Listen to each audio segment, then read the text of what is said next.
Assalamualaikum warahmatullahi wabarakatuh. Apa kabar kalian semuanya?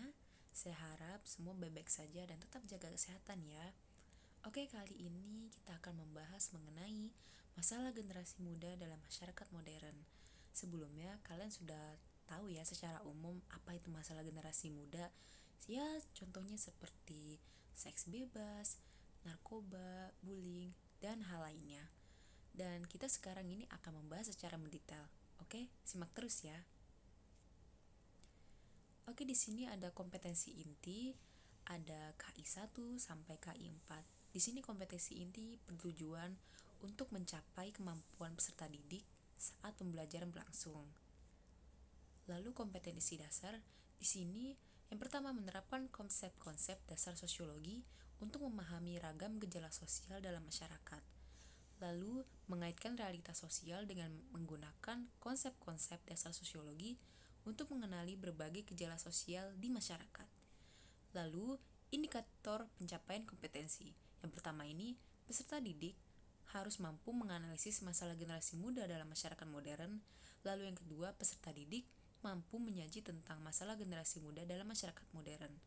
Lalu tujuan pembelajaran kita ini, ketiga, setelah mengikuti kegiatan pembelajaran tentang materi ini, diharapkan peserta didik mampu yang pertama, menganalisis masalah generasi muda dalam masyarakat modern.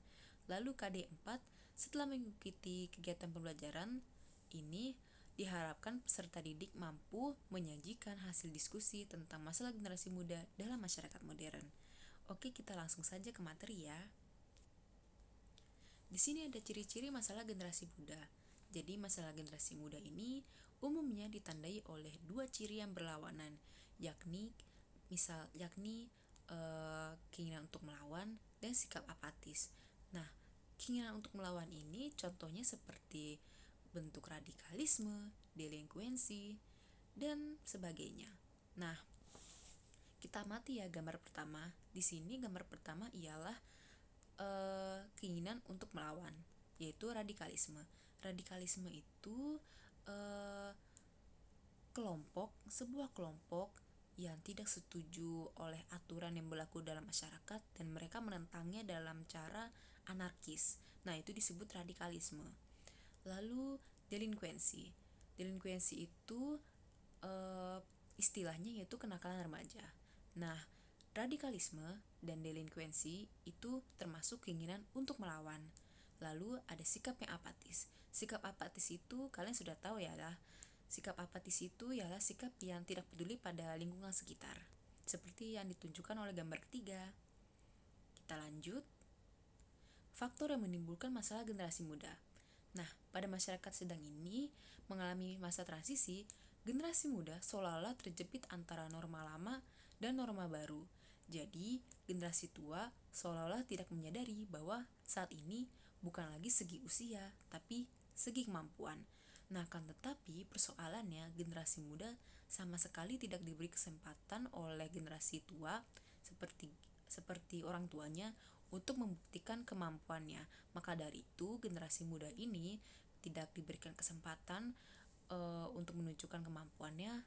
Maka dari itu, mereka menimbulkan sikap melawan atau sikap apatis karena si generasi tua ini yang bisa kita bilang itu orang tua kita, generasi tua itu tidak memberikan generasi muda seperti kalian ini diberi kesempatan.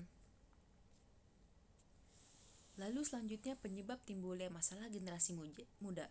Yang pertama ini kurangnya penanaman nilai oleh orang tua. Jadi kurangnya penanaman value oleh orang tua itu mungkin disebabkan oleh orang tuanya yang sibuk akan pekerjaannya, yang sibuk mengejar prestis sampai lupa akan menanamkan nilai yang baik kepada anaknya. Lalu yang kedua, timbulnya organisasi-organisasi pemuda informal yang tingkah lakunya tidak disukai oleh masyarakat pada umumnya. Seperti contoh pada gambar 2 ini adalah geng motor. Geng motor ini kerap tidak disukai dan meresahkan masyarakat.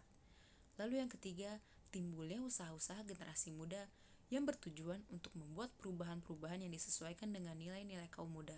Seperti pada contoh yang gambar ketiga ini, sekelompok pemuda yang tidak menyukai aturan yang berlaku masyarakat, maka dari itu mereka melawan Mereka melawan dengan cara yang anarkis seperti membakar ban.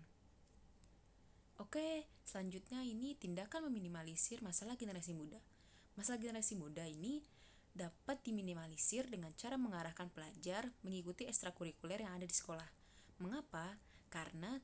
Peserta karena peserta didik atau seorang remaja tidak mempunyai waktu untuk melakukan hal-hal negatif di luar sana karena mereka akan sibuk mengembangkan minat dan bakatnya di sekolah, yaitu di ekstrakurikuler ya. Seperti yang digambar contoh ini ada paskibra, seni tari, pramuka, dan ekstrakurikuler lainnya yang ada di sekolah kalian.